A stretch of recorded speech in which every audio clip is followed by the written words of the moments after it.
Hello and welcome back to the channel. If you're new here, hi, you're very welcome. This is Reading the Past and I'm Dr. Cat. And if I sound a little different, perhaps my voice is a bit deeper, I'm a bit more nasal and congested sounding, that's because I am getting over a cold.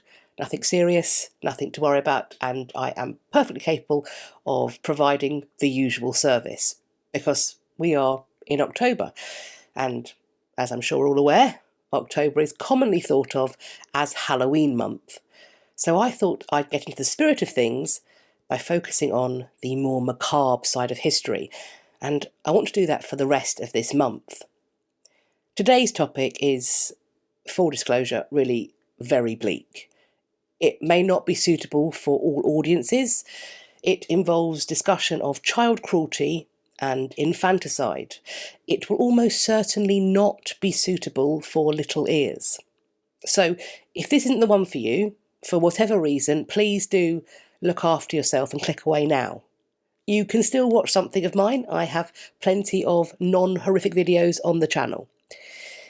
For those of you who are sticking around, buckle up.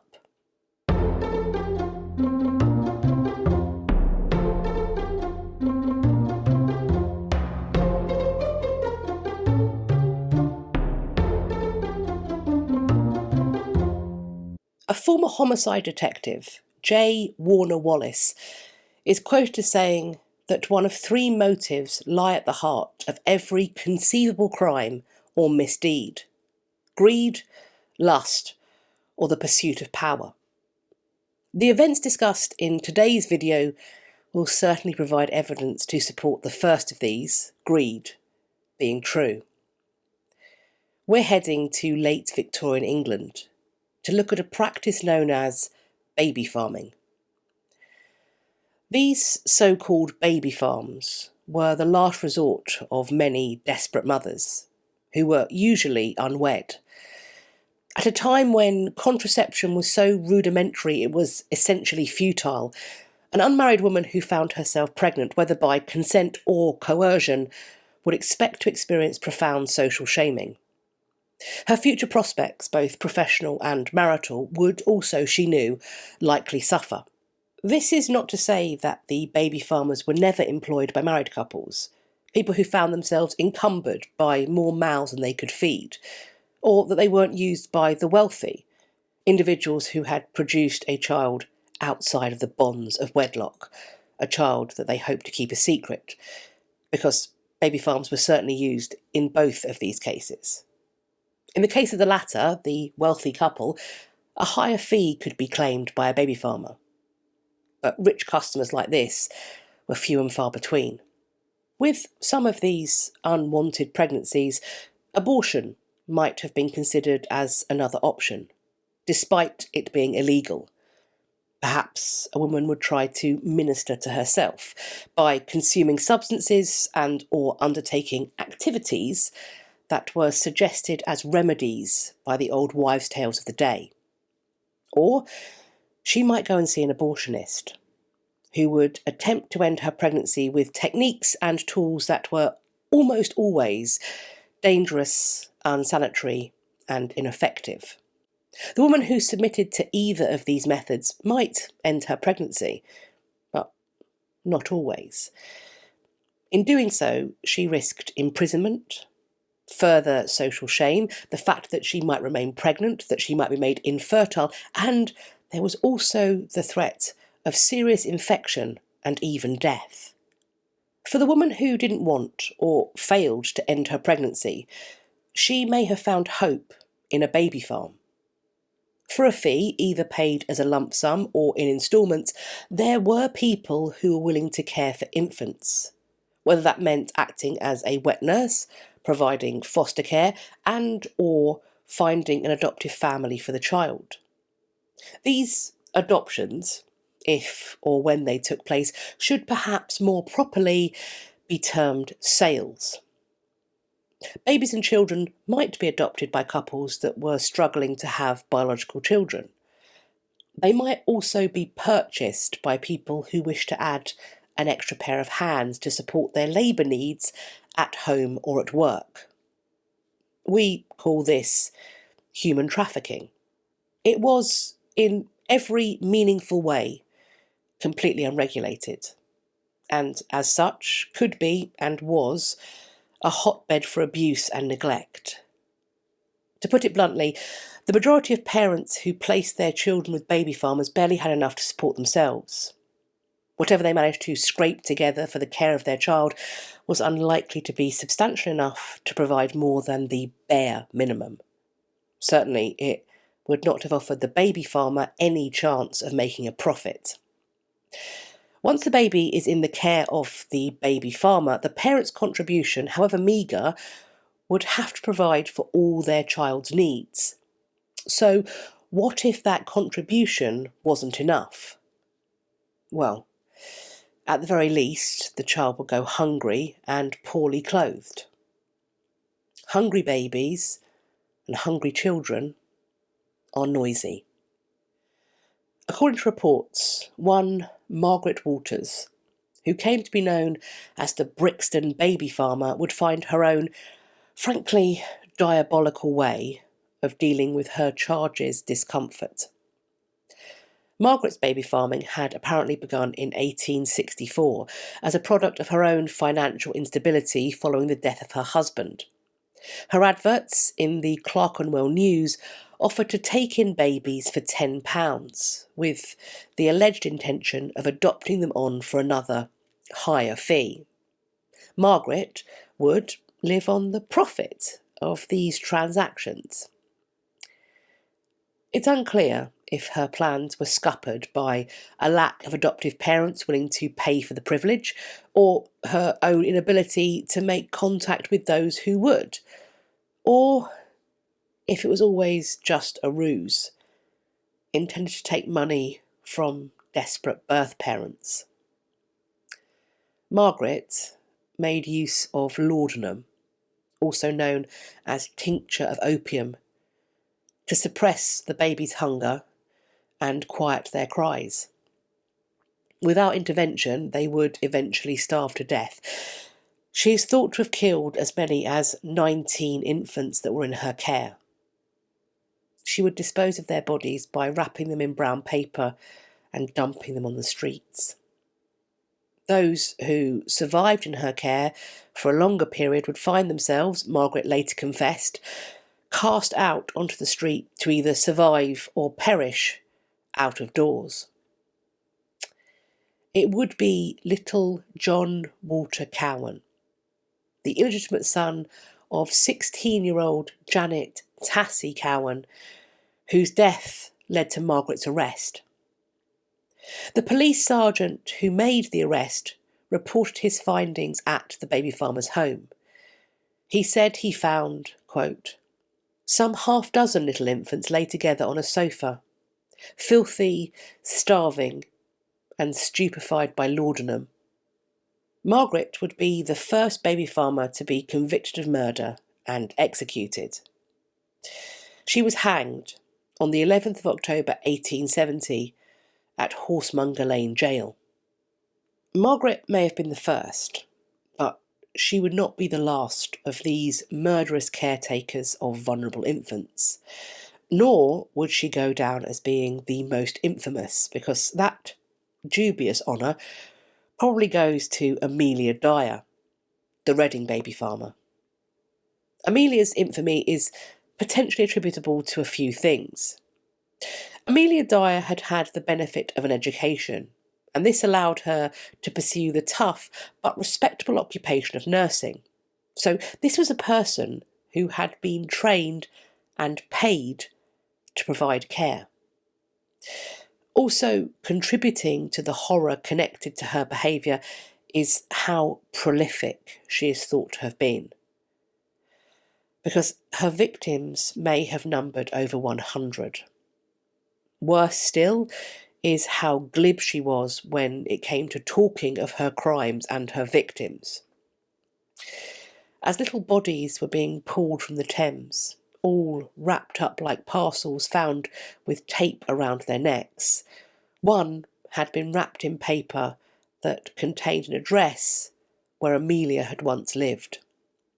She would eventually be tracked down and arrested. And at this point, she is reported to have said, quote, "You'll know all mine by the tape around their necks." Her defence team tried to plead insanity, and she had been committed to asylums in the past due to her apparent instability and suicidal tendencies. But at trial, this defence failed, because of the fact that she seemed to have been motivated by greed. She strangled her charges one after another as soon as their board had been paid so that she could make room for the next one to come in. Amelia Dyer was hanged at Newgate on the 10th of June 1896. There has been speculation that she was also responsible for the crimes attributed to Jack the Ripper, and that those murders were actually failed abortions. There is no evidence to support this, and in the case of at least one of the canonical 5 victims, Dyer's involvement in the quoted fashion appears impossible, because witnesses claim to have seen Catherine Eddowes alive and talking to a man at around 1:30 in the morning of the 30th of September 1888, having been released from the drunk tank of Bishopsgate Police Station at 1 a.m. Her body would be found at 1:45 a.m. So I'm not sure where, why, or how a fatal failed abortion would fit into that roughly 15-minute timeline. For any of you who are wondering why I'm choosing to tell these particular stories, why I chose this particular topic, it's not simply because we're running up to Halloween and it feels pretty fitting. I didn't search them out for that reason. I know I've mentioned it, I think on this channel, but certainly other places, but I have a real interest in true crime. And I think it might be the story of baby farmers that should be credited with sparking that particular interest in me. And it would have been sparked at around the same time as my love of history, because I remember being told tales of a different set of baby farmers when I was very young. And as that comes out of my mouth, I realise that that's probably an odd sentence to hear someone say, so I should provide some additional context. I know that I've mentioned this before. My grandpa had a love of history, one that he shared with me from when I was incredibly small. But very often, that sharing took the form of age-inappropriate topics being recounted in age-inappropriate detail. And one of these tales was that of the Finchley baby farmers. And I think they might have come up because of how close we were to Finchley. It was walking distance from my grandparents' house. The Finchley baby farmers were a duo, Annie Waters and Amelia Sach. Amelia had advertised her maternity services in the press. Doctor recommends comfortable home, skilled nursing, every care, terms moderate. For a fee, an expectant mother could see out the end of her pregnancy, which was an idea that could be thought favourable by someone hoping to conceal their condition and the infant product of it. Wouldn't you know? Adoption would be another service that Mrs. Sach could provide, for an additional fee, of course. Annie Waters' part would, as we are about to learn, come in later. In January 1903, the pair found themselves in the dock of the Old Bailey, charged with the murder of the infant son of Miss Ada Galley. A comprehensive account of the crime was presented in the Dundee Evening Telegraph on Saturday the 17th of January 1903. Now, there's a fair distance between Finchley, the Old Bailey and Dundee. But this story is given a substantial number of column inches, which I think highlights just how newsworthy this crime was seen as being. Now, I can't imagine it being any different today.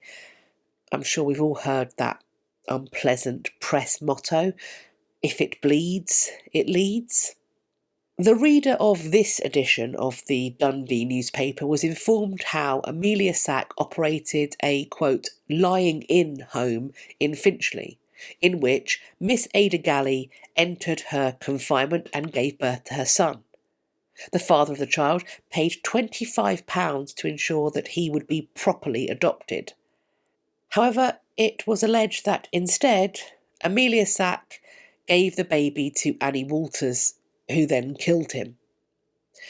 Waters would be arrested in the street on the 18th of November 1902, and according to reports, at this time she was found to be carrying a dead baby.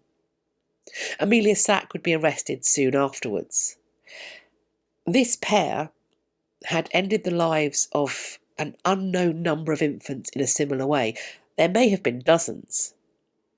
With Mrs. Sach running this lying-in home with a sideline of alleged adoptions of infants of unwed mothers by, Sach is said to have claimed, fine, wealthy ladies. As is clear now, there were no fine, wealthy ladies. Instead, Annie Waters would take the babies and poison them with chlorodyne, a substance that contained morphine. When Amelia Sach was arrested, she was determined to be, in quotes, feeble, by which they meant feeble-minded. This is a confusing and, of course, offensive term today. But in 1908, the British government's Royal Commission on the Care and Control of the Feeble-Minded defined the term as persons who may be capable of earning a living under favourable circumstances, but are incapable, from mental defect existing from birth or from an early age, 1, of competing on equal terms with their normal fellows, or 2, of managing themselves and their affairs with ordinary prudence. If such a defect was present in Mrs. Sach, it would not be deemed sufficient to save her life. Amelia Sach and Annie Waters became the first women to be hanged at Holloway Prison on the 3rd of February 1903.